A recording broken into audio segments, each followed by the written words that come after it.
masaya nang iakyat si Maria sa langit na maligaya. Hallelujah, Hallelujah, Hallelujah, Hallelujah.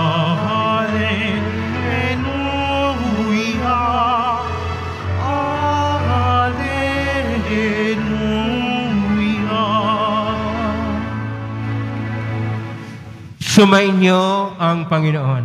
At sumaiyo rin. Ang mabuting balita ng Panginoon ayon kay San Lucas. Papuri sa iyo, Panginoon. Si Maria ay nagmamadaling pumunta sa isang bayan sa kaburlan ng Hudiya. Pagdating sa bahay ni Zacarias, binati niya si Elizabeth.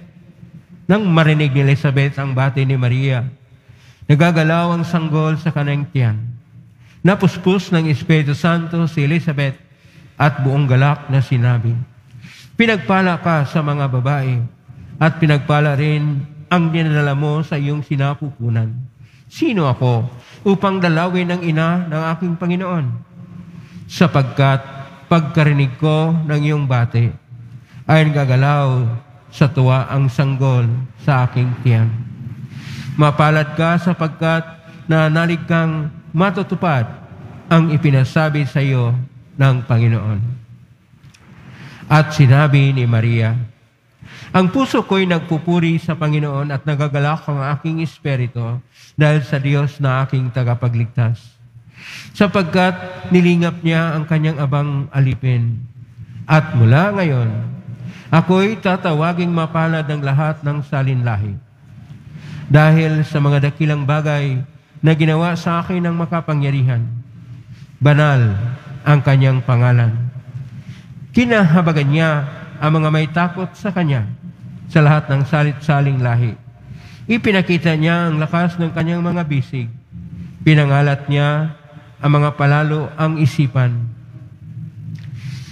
Ibinagsak niya ang mga hari mula sa kanilang trono at itinaas ang mga nasa abang kalagayan. Binusog niya ng mabuting bagay ang mga nagugutom at pinalayas niyang wala niya naman ang mayayaman.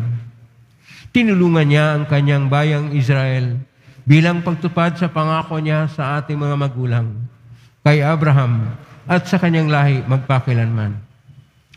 Tumira si Maria kini Elizabeth ng may 3 buwan at saka umuwi. Ang mabuting balita ng Panginoon. Pinupuri ka namin, Panginoong Hesukristo. Maupo po tayo. Isang mapagpalang araw po sa inyong lahat. Purihin po natin ang ating pong Hesus Nazareno at bigyan nating papugay ang ating mahal na Birhen Maria. Ngayon ay dakilang kapistahan o solemnidad ng Asunsyon o ang pag-aakyat sa langit ng mahal na Birhen Maria. Ang Asunsyon o pag-aakyat sa mahal na Birhen Maria na kaluluwa at katawan ay isa sa 4 na mahalagang doktrina o dogma ng simbahan. Ang dogma halimbawa gaya ng ang mahal na Birhen Maria ay manatiling birhen, ang kanyang Immaculada Concepcion o kalisinisang paglilihi, ang kanyang pagiging ina ng Diyos, at ngayon ang kanyang Asunsyon o pag-aakyat sa langit. Itong dogma ng Asunsyon ay matagal na tradisyon sa Eastern Church o sa mga Orthodox. Nagmula pa sa ika-4 na siglo, pero ang sa atin sa simbahang Katolika ay mula sa ika-6 na siglo. At ito ay nabatay noon sa tinatawag na Liber Requiescati Maria, aklat ng pagkahimlay ng mahal na Birhen Maria na naisulat ni Pseudo John o isang Juan na siyang sumusulat ng kanyang ebanghelyo para kay Santa Maria. Pero ito ay nagiging dakilang kapistahan dahil sa Apostolic Constitution na proklamasyon ni Papa Pio XII noong 1 ng Nobyembre 1950 na ang kanyang proklamasyon ay tinatawag na Munificentissimus Dios. Munificentissimus Dios, ang kahulugan po nito ay ang kapuspusang kabutihang loob ng Diyos. Ibig sabihin, punong-puno, nag-umapaw ng kabutihang loob ang Diyos.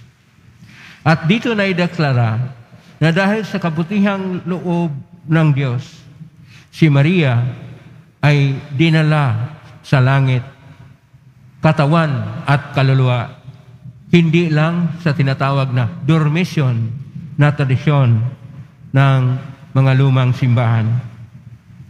Dito po sa ating mga pagbasa, ipinahayag ang mga pagbasa na maaaring maugnay sa pagpaakyat ng mahal na Birhen Maria sa langit. Ang una pong napakinggan po natin ay ang mula sa Aklat ng Pahayag, Kapitulo 11, verso 19 hanggang Kapitulo 12, versikulo 10, na ito naman ang tungkol sa pangitain na mayroong isang babae na manganganak na. Pero noong siya'y nasa panahon ng kapanganakan, may pula na dragon na handang kakain sa bata.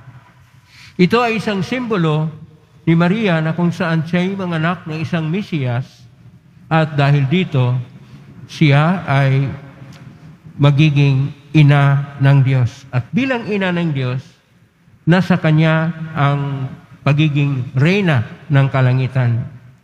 Kaya po sa ating Salmo 44 ay nasabi sa versikulo 10 ng Salmo 44 na nasa kanan mo ang reyna na maningning ng ginto't ganda. Kaya ito rin ay pagpapahayag na tinupad ng Diyos ang kanyang pangako para sa atin na tayo ay kanyang iligtas at bigyan ng buhay na ganap at ikasiyasiya. Nasa ating pangalawang pagbasa, sa unang sulat ni San Pablo sa Corinto, Kapitulo 15, verso 20 hanggang 27, na noon pumasok ang kamatayan dahil sa kasalanan ng unang tao na si Adan. Dahil sa ating Panginoong Hesus Nazareno na Kristo, ay nagkaroon tayo rin ng buhay. At ito yung pagtupad ng kabutihang loob ng Diyos na nangako sa atin na Kanyang iniligtas sa pamagitan ng Kanyang dakilang pag-ibig. At itong dakilang pag-ibig ng Diyos na siyang batayan ng kabutihang loob ng Diyos ay napahayag ngayon sa ating Ebanghelyo ni San Lucas, Kapitulo 1, verso 39 hanggang 56, na si Santa Maria ay hinirang na magiging anak ng Mesiyas, Kristo o Diyos na magkatawang tao na magligtas sa atin. Kaya sa kanyang pagdalaw kay Elizabeth, na noon ay nagdadalang tao kay Juan Bautista, ating patron, noong nagkatagpo ang dalawang ina, si Juan Bautista, bata pa, ay natutuwa, lumulukso sa galak at tuwa sa tiyan ni Santa Elizabeth. At nalaman ni Santa Elizabeth na si Santa Maria ang kanyang dinadala ay ang Mesiyas. Kaya kanya pong sinasabi na pinagpala ka sa mga babae at pinagpala ang dinadala mo sa iyong sinapupunan. Na ito naman ay nasa dasal natin ng Aba Ginoong Maria. Kaya si Santa Maria ay nag-awit ng papuri Ang puso ko'y nagpupuri sa Panginoong nagalak ang aking espiritu. Ito'y tinatawag na Magnificat, na ang ginawang dakila ng Diyos ay nagagalak si Santa Maria sapagkat magkaroon na ng tunay na pagbabago. Yung nasa trono at sa maluklukan ng kapangyarihan ay bagsak at ang mga ordinaryong tao ay siyang itaas at matupad ang pangako ng Diyos kay Abraham at sa lahat ng mga lahi na bibigyan niya ng kabutihan ang lahat ng nananalig at nanampalataya. Para sa atin, ano ba ang kahulugan nito sa atin, ang pagpaakyat ng mahal na Birhen Maria? Ang ating Panginoong Hesus, katawan at kaluluwa ang umakyat sa kanyang ascension. Si Santa Maria ay pinaakyat ng kanyang katawan at kaluluwa. Na kung si Santa Maria at ang ating Panginoong Hesus ay nauna, sila yung unang mga simbolo ng kabutihang loob ng Diyos na tayo rin na mananalig sa ating Panginoon.